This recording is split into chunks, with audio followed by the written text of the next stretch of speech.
हे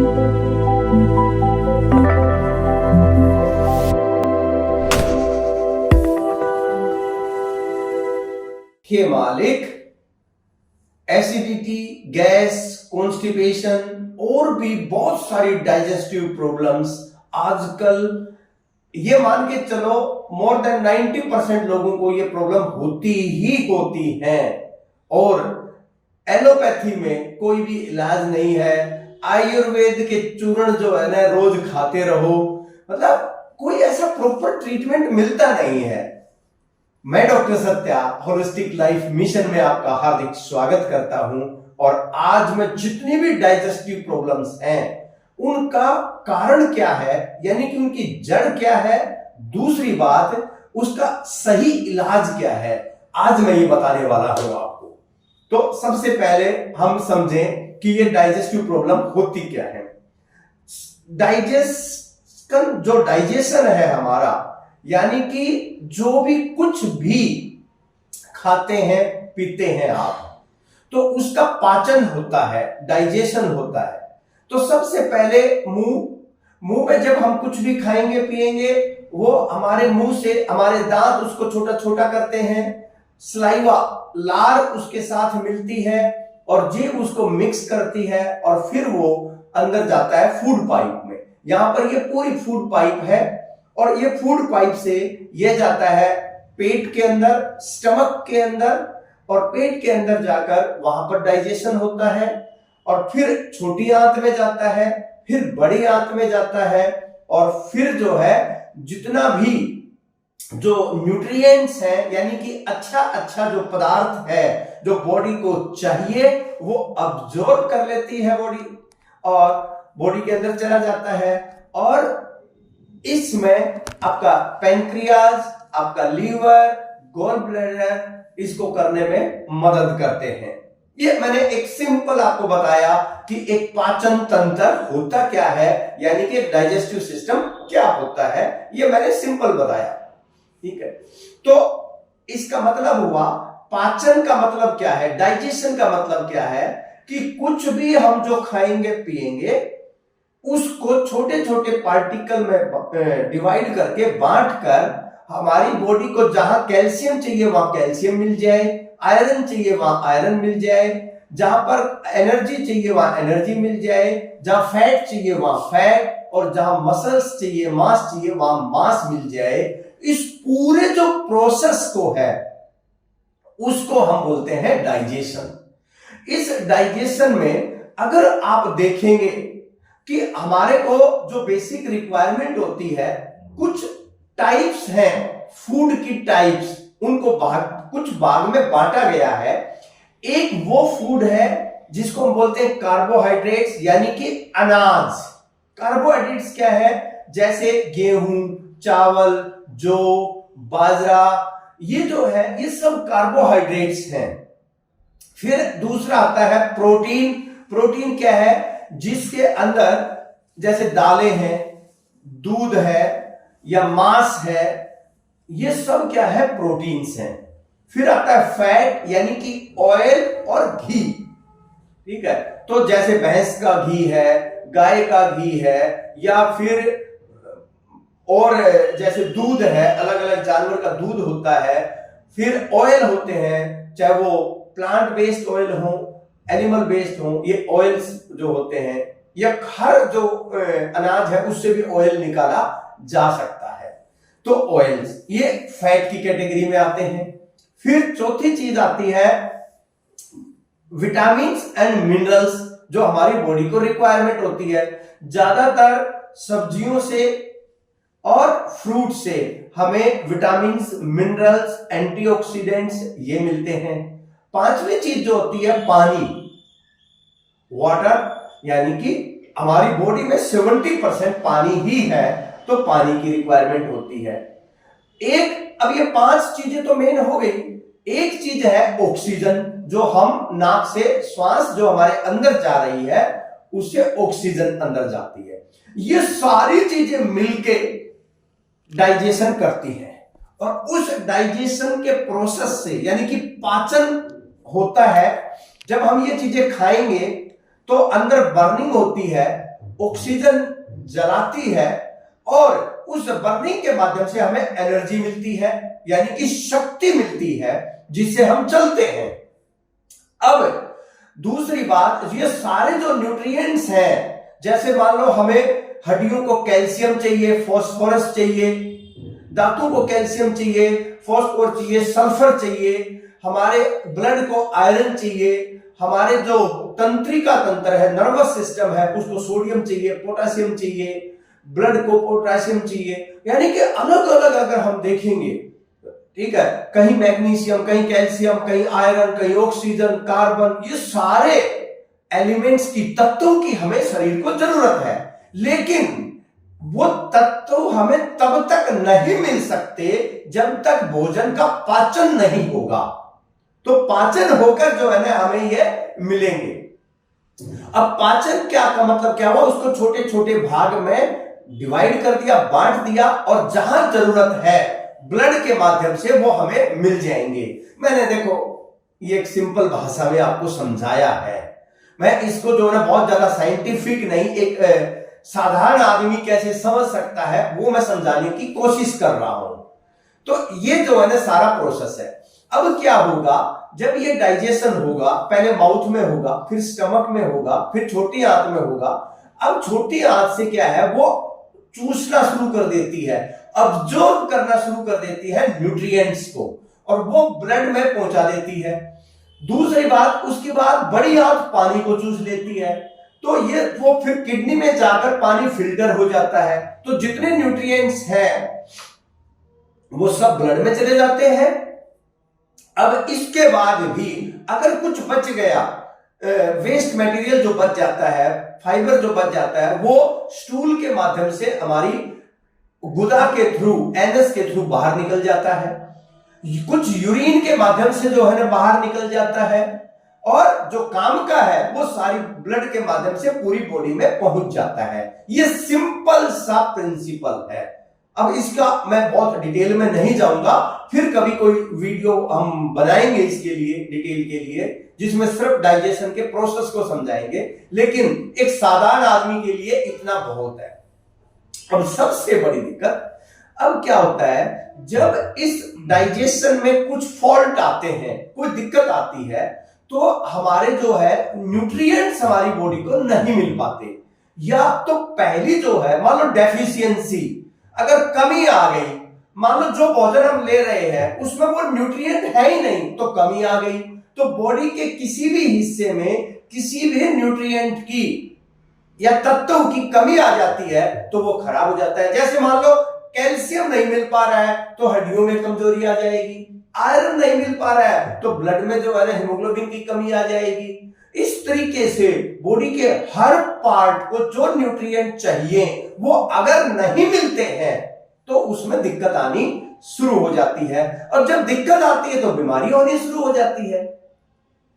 अब वैसे तो सारी बीमारियां डाइजेशन से जुड़ी हुई है, मदर ऑफ ऑल डिजीज है डाइजेशन में गड़बड़। लेकिन क्या है, आज हम जो बात कर रहे हैं ना, सिर्फ एक ही बीमारी की बात कर रहे हैं कि डायरेक्टली अगर डाइजेशन में दिक्कत है तो कौन सी बीमारियां होती हैं, हम सिर्फ उसकी बात कर रहे हैं। तो अब इसको समझने की कोशिश करिए आप कि जो डाइजेशन का जो प्रोसेस है इसमें जो फॉल्ट आता है तो सबसे पहली जो बीमारी होती है वो होती है एसिडिटी, यानी कि हमारे स्टमक में जब डाइजेशन होता है तो प्रोटीन का डाइजेशन स्टमक में होता है, और वहां पर जब एसिड ज्यादा बनता है, अगर एक तो एसिड किससे बन सकता है, बहुत ज्यादा प्रोटीन डाइट कर रहे हैं हम, मान लो प्रोटीन ही प्रोटीन ज्यादा खाए जा रहे हैं, और आजकल लोग बहुत ज्यादा प्रोटीन खा रहे हैं पहले से, पहले इतना नहीं खाते थे, पहले लोग प्रोटीन के मामले में सिर्फ दाल रोटी खाते थे, कभी कभी पनीर की सब्जी खा लेते थे, नॉन वेज भी थोड़ा कम खाते थे। लेकिन अब क्या है, नॉन वेज दो तीन टाइम खाने लग गए, दालें भी खा रहे हैं, पनीर भी खा रहे हैं, चाहे घर में चाहे बाहर बहुत ज्यादा खाने लगे। तो इससे क्या हो रहा है, एसिड ज्यादा सीक्रेट हो रहा है स्टमक में, क्योंकि प्रोटीन को डाइजेस्ट करने के लिए एसिड चाहिए ही चाहिए, तो एसिड ज्यादा सीक्रेट हो रहा है जिसकी वजह से एसिडिटी बढ़ती जा रही है। दूसरी बात, जो एक प्रॉब्लम हो रही है बहुत ज्यादा, रिफाइंड खाने की वजह से कॉन्स्टिपेशन की प्रॉब्लम बहुत ज्यादा हो रही है। अब क्या हो रहा है कि फाइबर कम होता है और रिफाइंड हो रहा है, वो आंतों में चिपक जाता है, जैसे मैदा है, चीनी है, इस तरह के भोजन ज्यादा खा रहा है तो वो जो है मैदा जो है ना पूरी तरह से चिपक जाती है। रिफाइंड ऑयल बहुत इस्तेमाल कर रहा है, ठीक है, तो वो चिपक जाता है आंतों में। तो चिपकने की वजह से धीरे धीरे वो जो पोर्स होते हैं, सुराख होते हैं जहां से आंतें चूसती हैं न्यूट्रिएंट को, वो बंद हो जाते हैं, तो न्यूट्रिएंट भी बॉडी को नहीं मिल पाते। और क्या होगा, साथ में आपका वो ब्लॉकेज होने की वजह से वो स्टूल प्रॉपर नहीं आता है, तो कॉन्स्टिपेशन यानी कि कब्ज की प्रॉब्लम हो जाती है। तीसरी जो प्रॉब्लम सबसे ज्यादा हो रही है वो हो रही है गैस की प्रॉब्लम, गैस्ट्राइटिस, यानी कि गैस बहुत बनती है। और गैस क्या करेगी, अब खाना जब डाइजेस्ट नहीं हो रहा है और हम खाए जा रहे हैं तो वो अंदर ही पड़ा रहता है। आप सोच के देखिए, 26 फीट की आते हैं, 26 फीट की टोटल, अगर ये मुंह से लेके गुदा तक अगर देखें तो लगभग 31-32 फीट का डाइजेस्टिव सिस्टम होता है। और अब इस डाइजेस्टिव सिस्टम में अगर आप देखें, अगर कहीं भी ब्लॉकेज आ जाएगी तो वहीं खाना रुक जाएगा, तो वो सड़ने लगेगा, और वो सड़ने लगेगा फर्मेंटेशन हो जाएगा। अभी एक छोटा सा काम करिए आप, अगर देखना ही चाहते हैं कि मुंह में खाना डालिए, उसको चबाइए थोड़ा सा, और चबा के थोड़ा थोड़ा चबा के, जैसे जितना आप चबाते हैं चबा के अंदर ना ले जाके बाहर एक बर्तन में डाल ले, और उस बर्तन में डाल के आप उसको छोड़ दे 2-3 दिन, उतनी गैस बननी शुरू हो जाएगी उसके अंदर, इतना एसिड बनना शुरू हो जाएगा कि आप उसको, मतलब अगर आपने ढक्कन हटा दिया तो आपके लिए रुकना मुश्किल हो जाएगा। अब आप देखिए, आप खाए जा रहे हैं ना, तो वो यूज हो रहा है बॉडी में क्योंकि डाइजेशन प्रॉपर नहीं हो रहा है, दूसरा आपके ब्लॉकेज हो गई तो निकल भी नहीं रहा है। तो इसका मतलब क्या हुआ कि वो आपके अंदर कॉन्स्टिपेशन की पैदा हुई, और साथ में क्या पैदा हुई, फर्मेंटेशन होने की वजह से गैस बननी शुरू हो जाती है। और वो गैस क्या होगी, 2 चीजें होगी। गैस आपको पता है हल्की होती है तो वो ऊपर की तरफ ही उठती है, हमेशा नीचे तो जाएगी नहीं। तो वो क्या करेगी, गैस पेट में भर जाएगी, पेट फूल जाएगा, ब्लोटिंग हो जाएगी, अफारा आ जाएगा पेट में। फिर वो गैस और ऊपर की तरफ जाती है तो पेट को फुला के हार्ट के ऊपर प्रेशर कर देगी क्रिएट। अब हार्ट में पेन होना शुरू हो जाएगा, लंग्स में जो है ना दिक्कत होनी शुरू हो जाएगी, श्वास में प्रॉब्लम क्रिएट होनी शुरू हो जाएगी। अब इसकी वजह से सबसे बड़ी दिक्कत क्या होगी कि जो यह अफारा आ रहा है, जो पेट फूल रहा है, और इनसे हार्ट में पेन होने से आप जाएंगे हार्ट के डॉक्टर के पास। क्यों, हार्ट में प्रॉब्लम है तो हार्ट के डॉक्टर के पास जाएंगे।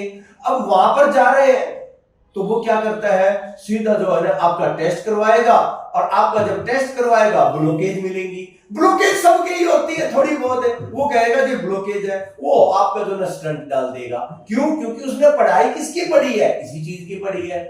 ज्यादातर रिपोर्ट्स ये कहती हैं कि इंडिया में, भारत में ज्यादातर जो हार्ट के ऑपरेशन किए जाते हैं, स्टंट डाले जाते हैं, उनमें गैस्ट्रिक प्रॉब्लम ही होती है। लेकिन क्योंकि आपको पता है डॉक्टरी आजकल सेवा का काम कम, व्यापार ज्यादा हो गया है, तो वो जो है ना पैसे उसी में बन रहे हैं, तो वो यही काम में लगे हुए ज्यादातर। मैं सबकी बात नहीं कर रहा हूं, पर मैक्सिमम लोग आजकल ये कर रहे हैं। थी छोटी सी प्रॉब्लम को बड़ा दिखा दिया गया, डर पैदा किया गया, और आपने जो है तुरंत ऑपरेशन करवा लिया। अब क्या होगा, जो मूल जड़ थी ना वो तो आपने देखी नहीं, ठीक है। तो अब क्या होगा, एसिडिटी, गैस, कॉन्स्टिपेशन, ये तीनों चीजें सबके साथ होती हैं। दूसरी बात, इन्हीं की वजह से ब्लोटिंग हो जाएगी, यानी कि पेट में अफारा आ जाएगा। इन्हीं की वजह से इंडाइजेशन हो जाएगा, यानी कि डाइजेशन प्रॉपर नहीं होगा। मेटाबॉलिज्म स्लो हो जाएगा, यानी मेटाबॉलिज्म का मतलब है जो भोजन को डाइजेस्ट करने के लिए जो डाइजेस्टिव पावर है, जठराग्नि जो है वो धीमी हो जाती है, तो खाना डाइजेस्ट भी प्रॉपर नहीं हो रहा है। ठीक है, तो इनडाइजेशन हो जाएगा। तो ये जो चीजें हैं, इनडाइजेशन है, ब्लोटिंग है, फिर आपका गैस है, एसिडिटी है, फिर आपका कॉन्स्टिपेशन है, या फिर अब क्या होगा, गैस या तो पास आउट हो जाएगी बाहर, पास आउट हो जाएगी तो काम चल जाएगा, क्यों, क्योंकि थोड़ी सी जो है राहत मिल जाएगी। लेकिन बहुत सारे लोगों को गैस अंदर ही घूमती रहती है, ठीक है, तो वो पास आउट नहीं होती। फिर वो गैस क्या होगी, सारे ज्वाइंट्स में भर जाएगी, ज्वाइंट्स में पेन होना शुरू हो जाएगा, पूरी बॉडी में पेन होना शुरू हो जाएगा, ठीक है। फिर वो गैस धीरे धीरे दिमाग में चढ़ जाएगी, हेडेक होना शुरू हो जाएगा, कंधों में दर्द होना शुरू हो जाएगा, सर्वाइकल की प्रॉब्लम होनी शुरू हो जाएगी, यानी कि पूरा जो है ना हेड में प्रॉब्लम क्रिएट होनी शुरू हो जाएगी। ये भी उससे होता है। तो इस प्रकार से अगर हम देखें, एक डाइजेशन सारी प्रॉब्लम्स को जो है ना पैदा कर देता है, इतनी प्रॉब्लम्स क्रिएट हो जाती हैं उस डाइजेशन की वजह से, अगर वो प्रॉपर ना हो तो, ठीक है। दूसरी बात, अब क्या हुआ कि यानी कि गैस, अब अच्छा कई लोगों की जो गैस रिलीज होती है वो इतनी स्मेल होती है, इसका मतलब उनका फर्मेंटेशन बहुत ज्यादा हो रहा है, अंदर ब्लॉकेज बहुत ज्यादा हो गई है, तो इसलिए ज्यादा जो है ना स्मेल आ रही है। तो अगर अब सवाल, प्रॉब्लम को तो हमने समझ लिया, अब प्रॉब्लम की जड़ क्या है, इसका मूल कहां है, ये सब हो क्यों रहा है। पहला कारण, अच्छे से समझ लेना इसको, पहला कारण हमारा जो खाना खाने का तरीका है ना वही गलत है। ये तो सबसे, आप कुछ भी खा रहे हैं, पहला, अब मैं बात कर रहा हूं जड़ और ट्रीटमेंट की बात करूंगा अब मैं। पहला कारण यही है कि जो हम खाना जिस तरीके से खा रहे हैं, हम खा नहीं रहे हैं, हम डस्टबिन में डाल रहे हैं। हमने अपने पेट को डस्टबिन बनाया हुआ है और डस्टबिन में डाल रहे हैं, बस, इससे ज्यादा कोई नहीं। घर के डस्टबिन को तो हम रोज खाली कर लेते हैं, पर ये हमारा डस्टबिन खाली नहीं होता, रोज अंदर ही भरा जाता है, भरा जाता है, भरा जाता है। आप 10 दिन तक अपने किचन का जो कूड़ा करकट जो भी निकलता है ना, उसको 10 दिन तक फेंको मत, किचन में कितनी स्मेल हो जाएगी। अब आप सोचिए आपके अंदर क्या हो रहा है। अब ये जो है सारा माल इकट्ठा हो गया। अब सबसे पहली दिक्कत क्या है, जो आप खा रहे हैं उसका खाने का तरीका ही गलत है, सही तरीका ही नहीं है, आप डस्टबिन में डाल रहे हैं। दूसरी चीज क्या है कि आप जो खा रहे हैं वो खाना ठीक नहीं है, यानी कि वो या तो बहुत ज्यादा अडल्ट्रेटेड है, मिलावट बहुत ज्यादा है, दूसरा वो खाने का जो फूड कॉम्बिनेशन है वो ठीक नहीं है। यानी कि जो खाने, आजकल, पहले क्या होता था, रोटी और प्याज खा लेता था आदमी, ज्यादा से ज्यादा रोटी सब्जी खा लेगा या दाल रोटी खा लेगा, इसके अलावा तो कुछ था ही नहीं खास खाने का। जब दूध पीना होता तो दूध पी लेता था। लेकिन अब क्या हो गया, अब आदमी एक बार जब खाता है ना तो उसमें सैलेड भी खाएगा, उसमें रोटी भी खाएगा, चावल भी खाएगा, दाल भी खाएगा, सब्जी भी खाएगा, सब कुछ ही खाएगा, उसके बाद स्वीट डिश भी चाहिए, यानी कि सारा इतना इकट्ठा कर लेगा तो वो डाइजेशन हो ही नहीं सकता।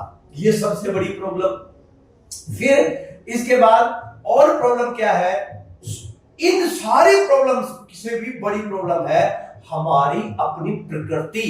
आयुर्वेद क्या कहता है, ये मूल कारण है। आयुर्वेद ये कहता है कि हर एक की बॉडी बिल्कुल यूनिक है, उसकी एक बॉडी की टाइप होती है प्रकृति, जिसको 3 भाग में डिवाइड किया गया, वात, पित्त और कफ। वात, पित्त और कफ। अब मैं देखो इसके बारे में आप YouTube पर जाकर जो है बहुत सारे मेरे वीडियो हैं डॉक्टर सत्य YouTube चैनल के ऊपर, वात, पित्त, कफ के बारे में, वहां पर जाके आप इसकी डिटेल देख सकते हैं। लेकिन मैं अभी सिर्फ इतनी ही बात करूंगा जो आपके डाइजेशन से रिलेटेड है। तो वात, पित्त, कफ में क्या होता है, जो वात होते हैं ना वो पतले होते हैं, वात वाले वो एक जगह टिक नहीं पाते, अनस्टेबल होते हैं। वात वालों को बहुत सारी बीमारियां होती हैं, लेकिन सबसे ज्यादा कॉन्स्टिपेशन की प्रॉब्लम होती है वात वालों को। होना ही होना है, अगर किसी के अंदर वात ज्यादा है तो उसको कॉन्स्टिपेशन की प्रॉब्लम होगी ही होगी, कोई रोक नहीं सकता, ये बॉडी के टाइप है। और यहां मैं आयुर्वेद को बहुत बड़ा मानता हूं इन्हीं चीजों की वजह से कि जिसको कॉन्स्टिपेशन, जिसको वात है ना जिसके अंदर, उसको कॉन्स्टिपेशन होगा ही होगा। ठीक है, तो जिसको वात की प्रॉब्लम है उसको कॉन्स्टिपेशन होगा। जिसको पित्त है, प्रॉब्लम नहीं, जिसकी बॉडी की टाइप पित्त है, यानी कि पित्त मतलब फायर, उसको क्या होगा, एसिडिटी होगी। जिसको पित्त और वात है उनको गैस की प्रॉब्लम भी होगी, यानी कि वात वालों को गैस और कॉन्स्टिपेशन, पित्त वालों को गैस और एसिडिटी ये होनी है। पित्त वालों को कॉन्स्टिपेशन कभी नहीं होगी। कफ वालों को इंडाइजेशन, यानी कि उनका डाइजेशन बहुत स्लो होता है। कफ वालों को वो ज्यादातर स्टोर ही कर लेते हैं, बहुत मोटे होते हैं। ठीक है, तो इस प्रकार से अगर एक वात का आदमी है, अगर वो ऐसी चीजें खाएगा जो वात बढ़ाए, वायु, वात मतलब वायु, जो वायु बढ़ाए बॉडी के अंदर, तो इसका मतलब क्या हुआ कि उसको बहुत बड़ी प्रॉब्लम्स वात से रिलेटेड, यानी कि कॉन्स्टिपेशन और गैस की प्रॉब्लम होंगी। और कोई बंदा ऐसा भोजन करे जो पित्त बढ़ाने वाला हो, तो वो क्या करेगा, पित्त बढ़ाने वाले भोजन में एसिडिटी और गैस बढ़ेगी। और कोई भोजन ऐसा करे जो कफ बढ़ाए, उसको इंडाइजेशन होगा। तो ये तो स्वाभाविक है, होना ही होना है। तो इसलिए वात, पित्त और कफ, इनका ध्यान रखने की जरूरत है, इनकी डाइट का ध्यान रखने की जरूरत है। अब आपको जड़ समझ में आ गई कि किसको क्या होगा। अब अगर हम बात करें होलिस्टिक ट्रीटमेंट, यानी कि इसका ट्रीटमेंट क्या है, होलिस्टिक मतलब संपूर्ण ट्रीटमेंट क्या है, घर में रहते हुए, मैं कहता हूं भाई इसके लिए कहीं जाने की जरूरत नहीं है। ये एक ऐसा है कि ट्रीटमेंट आप अपने घर में कर सकते हैं। घर में रहते हुए इसका ट्रीटमेंट कैसे करें? सबसे पहले अगर आप सही मायने में डाइजेशन को ठीक करना चाहते हैं, इसका ट्रीटमेंट चाहते हैं, तो पहले अपनी प्रकृति के हिसाब से ही भोजन करें। यह पहली रिक्वायरमेंट है, अपनी प्रकृति के हिसाब से ही भोजन करना है आपको। यानी कि अगर वात प्रकृति है तो वात वालों को पत्तेदार सब्जियां जैसे पालक, बथुआ, सरसों का साग, ये नहीं खाना चाहिए। पत्ता गोभी, फूल गोभी, मटर, ये नहीं खाना चाहिए या कम मात्रा में खाना चाहिए। तीसरी चीज, अगर वात प्रकृति है तो आपको राजमा, छोले नहीं खाने चाहिए। आपको चने की दाल नहीं खाने चाहिए। आपको मूंग की दाल ले सकते हो, मोठ की दाल ले, इवन तो मोठ भी जो है ना वात वालों को गैस कर देता है। आपको स्प्राउट्स नहीं खाने चाहिए अगर वात प्रकृति है तो। दूसरा, तो आपको कॉन्स्टिपेशन से बड़ी राहत मिल जाएगी। पहला स्टेप आपको यही करना है। दूसरा क्या करना है, जिनको पित्त है, अगर पित्त आपके अंदर ज्यादा है तो एसिडिटी ज्यादा होगी और गैस भी बनेगी। पित्त वालों की गैस की में उसमें बहुत स्मेल बहुत ज्यादा होती है। तो पित्त वालों को क्या करना चाहिए, पित्त वालों को नॉनवेज कम खाना चाहिए या खाना ही नहीं चाहिए। दूसरा, उनको दालें भी बहुत ज्यादा नहीं खानी चाहिए। उनको ओवर ईटिंग कभी नहीं करनी चाहिए क्योंकि वही पित्त बढ़ा देगी। फिर उनको बहुत तीखे, तेज, मसालेदार भोजन जो है ना वो नहीं खाने चाहिए। मसालेदार जैसे बहुत ज्यादा गरम मसाला है या लहसुन है, इस तरह की चीजें ज्यादा नहीं खानी चाहिए। उनको पित्त वालों को खाली पेट नहीं रहना चाहिए, उसी से एसिडिटी हो जाएगी, उनको गैस बन जाएगी। उनको खाली पेट नहीं रहना चाहिए, ओवर ईटिंग भी नहीं करना, खाली पेट भी नहीं। फिर कफ वालों को हैवी भोजन ज्यादा नहीं लेना चाहिए, जैसे बहुत ज्यादा फैटी भोजन है या अनाज बहुत ज्यादा है, गेहूं है, चावल है, ये ज्यादा नहीं लेना चाहिए उनको। ठीक है, उनको कम मात्रा में खाना चाहिए, उनको कच्चा ज्यादा खाना चाहिए। वात वालों को कच्चा नहीं खाना, पित्त वाले बीज का खा सकते हैं और कफ वाले बिल्कुल कच्चा ही खा सकते हैं, उनको ज्यादा पका हुआ भी नहीं लेना चाहिए उनको। इससे आपका डाइजेशन बहुत अच्छा रहेगा। तो पहली जो चीज है, आपको अपनी प्रकृति पता होनी चाहिए। आपकी प्रकृति क्या है वो पता होनी चाहिए और उस प्रकृति के हिसाब से ही आपको खाना चाहिए। ये पहली चीज बता दी आगे समझ में। दूसरी चीज, जिनको कुछ चीजें जो है ना बहुत इंपॉर्टेंट है डाइजेशन को ठीक करने के लिए, उनमें है एक है बादाम मिक्सचर। बहुत आसान है, घर में बना ले। कोई भी बादाम ले ले, सस्ता महंगा आपकी मर्जी। गुड़बंदी ले ले, अमेरिकन ले ले, मामरा ले ले, जो भी आपके पास बादाम है कोई ले ले, कोई प्रॉब्लम नहीं है। आपको क्या करना, 200 ग्राम बादाम लेना है, 200 ग्राम देसी खांड, किसी भी पंसारी की दुकान से मिल जाएगी देसी खांड, कोल्लू में बनती है देसी खांड, बूरा नहीं लेना, बूरा फैक्ट्री में बनती है। गुड़, पीली वाली शक्कर, देसी खांड, धागे वाली मिश्री, ये कोल्लू में बनती है। तो आपको लेनी है देसी खांड, थोड़ी व्हाइट होती है, थोड़ी हल्की येलोइश भी होती है वो, लेकिन वही लेनी है, ठीक है। 200 ग्राम देसी खांड, 200 ग्राम ये आपको लेना है बादाम, और 10 ग्राम लेनी है काली मिर्च। अब इसका बना लेंगे पाउडर, मिक्सी में ग्राइंड करके पाउडर बना लेंगे। जैसे खांड तो पाउडर ही है, आपको काली मिर्च और बादाम का बनाना है, इसको वो कर लेंगे। अब इसको बना के आप जो है क्या करना है, रख ले। रात को सोने से पहले 1 गिलास गर्म दूध, उबलता हुआ दूध, उसमें जो है ना 2 चम्मच ये बादाम मिक्सर डाल दे। बहुत ज्यादा कॉन्स्टिपेशन है तो दोनों टाइम ले ले, सुबह भी शाम को भी दूध जरूर लेना है उनको। और ये मैं कहता हूं एक ऐसा रामबाण है कि आपको चाहे वात पित्त कफ किसी में भी हो, तो आपकी जो है ये कॉन्स्टिपेशन की प्रॉब्लम को दूर करने में बहुत हेल्प करेगा। ये सबसे बड़ी जो है ना बात है, ये करना है। तो पहला आपको भोजन जो है, जिनको कॉन्स्टिपेशन, अब मैं थोड़ी थोड़ी चीजों के बारे में कर रहा हूं। कॉन्स्टिपेशन है तो आपको जो वात वाले हैं, वात की डाइट, क्योंकि कॉन्स्टिपेशन या तो वात वालों को ज्यादा होता है या कफ वालों को हो सकता है, वात वालों को ज्यादा होता है। लेकिन भोजन में अगर आपको रिफाइंड ज्यादा खा रहे हैं तो किसी को भी हो सकता है, लेकिन वात वालों को सबसे ज्यादा होता है। तो ये जो भोजन मैंने बताए उनको कम खाएं, अवॉइड करें या पका के खाएं। साथ में ये बादाम मिक्सचर सब ले सकते हैं, वात पित्त और कफ, ये हो गया। तीसरी चीज जो है, जिन बहन भाइयों को पित्त की ज्यादा प्रॉब्लम है, एसिडिटी ज्यादा होती है, एक फल होता है शरीफा, कस्टर्ड एप्पल भी बोलते हैं। भाई साहब पित्त में इतना आराम देता है, शरीफे के सीजन में रोज शरीफा खा ले, मजा आ जाएगा। एक होती है वनीला आइसक्रीम, वैसे दूध से बनी कोई भी आइसक्रीम आप लेंगे, पित्त में आपको तुरंत आराम आएगा। दूसरा, आप ठंडा दूध लेंगे, वो आपको पित्त में आराम करेगा। और ठंडे दूध में खांड डाल के ले लें, तुरंत आपको पित्त में आराम कर देगा। दही और चावल, सफेद चावल, ब्राउन नहीं, सफेद चावल, और दही खट्टा नहीं होना चाहिए, वो आराम कर देगा आपको पित्त में। तो ये आपको पित्त जिनको बन जाता है उनके लिए बहुत फायदेमंद है।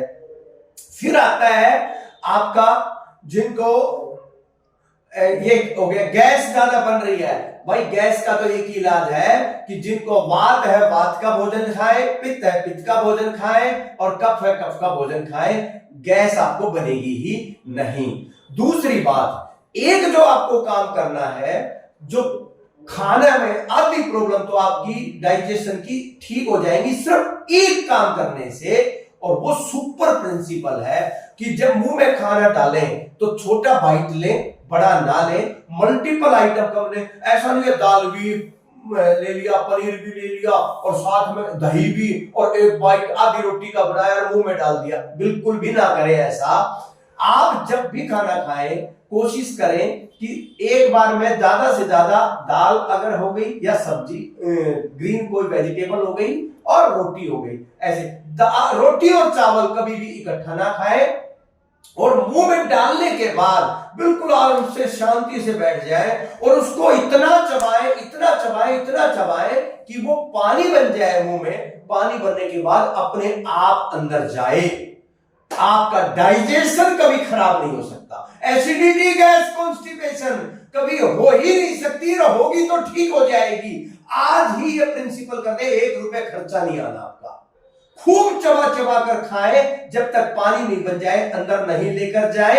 अगर आपके पास जैसे ऑफिस में होते हैं या कहीं होते हैं, खूब चबाने का टाइम अगर नहीं है, खूब चबाने का टाइम अगर नहीं है तो एक ही काम करे भाई, अगर खूब चबाने का टाइम है नहीं है तो ऐसी चीज खाए तो पहले से ही डाइजेस्टेड है, जैसे फ्रूट्स है डाइजेस्टेड होते हैं, वही के जूस पिए, दूध पिए, क्योंकि उनको चबाने की ज्यादा जरूरत नहीं होती है, तो आपको डाइजेस्टिव प्रॉब्लम नहीं होगी। लेकिन अगर रोटी खा रहे हैं, चावल खा रहे हैं, दलिया खा रहे हैं, खिचड़ी खा रहे हैं, कुछ भी खा रहे हैं, सैलेड खा रहे हैं, खूब चबाएं, जब पानी बन जाए तब अंदर लेके जाए। पिज्जा खाएं, बर्गर खाएं, मीठा खाएं, नमकीन खाएं, हेल्दी खाएं, अनहेल्दी खाएं, समोसा खाएं, कचौरी खाएं, कुछ भी मुंह में डाले, इतना चबाए कि जब वो पानी बने तब अंदर जाए।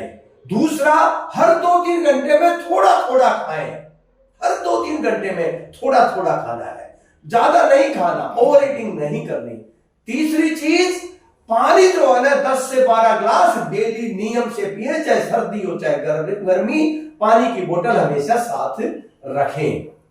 चौथी चीज, मित आहार। मित आहार का मतलब है जितना कम हो सकता है उतना कम से कम खाएं, और इसके बाद बैलेंस डाइट ले, देखना आपका डाइजेशन बिल्कुल परफेक्ट हो जाएगा। खाना खाने के बाद, खाना खाने से पहले और खाना खाने के साथ कभी भी कोई भी फ्रूट नहीं खाना। सैलेड खा सकते हो लेकिन फ्रूट कभी नहीं खाना।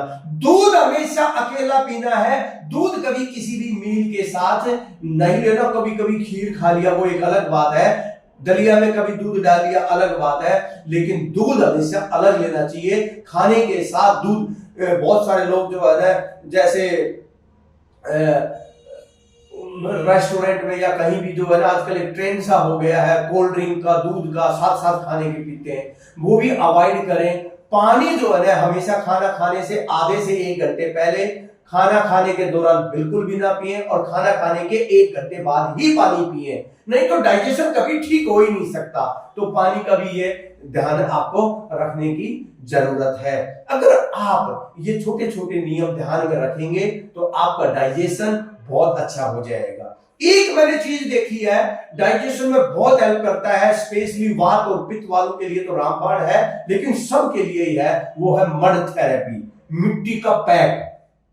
क्या करना, आप एक 2 फीट गहरा गड्ढा खोद के मिट्टी निकाल लेना, जहां पर पोल्यूशन ना हो, जहां खेती ना होती हो, जहां पेस्टिसाइड ना हो, मिट्टी निकाल लेना, धूप में सुखाना, उसको अच्छे से कूट लेना, और उसको कूट के, मिट्टी को अच्छे से कूट के और उसको छान कर अपने जो है 1-1 किलो के पैकेट बना के रख लेना।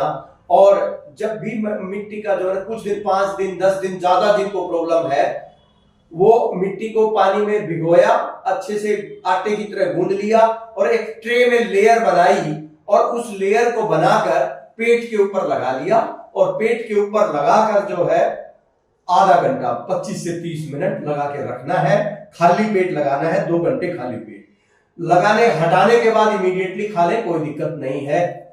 यह आपके पेट के अंदर जो गर्मी पैदा हो जाती है, पेट का जो आपकी कॉन्स्टिपेशन, एसिडिटी, सारी गैस की प्रॉब्लम को डाइजेशन के लिए नेचुरोपैथी का ये रामबाण है। दूसरा, आप कंप्रेशन बेल्ट का इस्तेमाल कर सकते हैं, वो भी पेट के लिए बहुत अच्छा है। इसमें 2 कपड़े होते हैं कंप्रेशन बेल्ट में, एक कॉटन का कपड़ा होता है और एक जो है आपका कपड़ा होता है गर्म कपड़ा।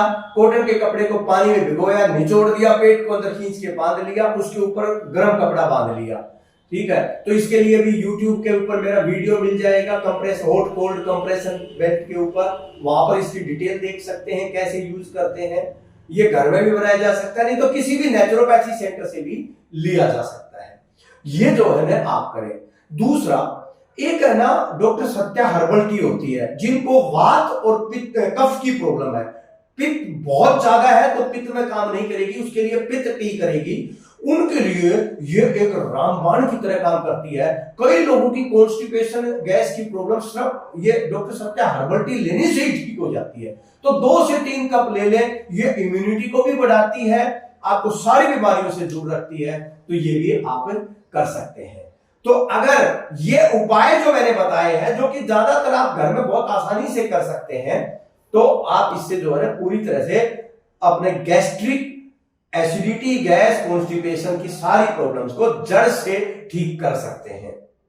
अगर किसी बहन भाई को प्रॉब्लम बहुत ज्यादा है तो वो नेचुरोपैथी आयुर्वेद की हेल्प भी ले सकते हैं, और वो नीचे जो कैप्शन में नंबर दिया गया है कमेंट्स में, वहां पर जो है नंबर ले लें, व्हाट्सएप करें और उसकी डिटेल जाने। आप मेरी जो है होलिस्टिक हेल्थ वर्कशॉप होती है, जो जितनी भी प्रॉब्लम्स हैं उनको डिटेल में समझना, 100% medicine free life, 100% disease free, 100% stress free और 100% ओबेसिटी फ्री लाइफ अगर जीना चाहते हैं, जड़ से बीमारियों को खत्म करना चाहते हैं, तो मेरी जो है ना वर्कशॉप्स होती हैं, प्रोग्राम्स होते हैं, वो कोई भी प्रोग्राम आप ज्वाइन कर सकते हैं। इसी के साथ ये जो है ज्यादा से ज्यादा लोगों तक ये शेयर करो, क्योंकि आज के दिन ये महामारी की तरह फैलती जा रही है डाइजेशन की प्रॉब्लम। मैं उम्मीद करता हूं कि आपको इससे हेल्प मिली होगी। अभी तक अगर आपने डॉक्टर सत्या यूट्यूब चैनल है उसको सब्सक्राइब नहीं किया है तो अभी के अभी सब्सक्राइब करें, लाइक करें और ज्यादा से ज्यादा लोगों तक शेयर करें, क्योंकि नॉलेज, जब राइट नॉलेज को शेयर करते हैं तो सारी सृष्टि, सारा दुनिया जो है बहुत अच्छी होती है। इसी के साथ मैं आज का जो है ये सेशन यहीं पर समाप्त करता हूं। हे मालिक।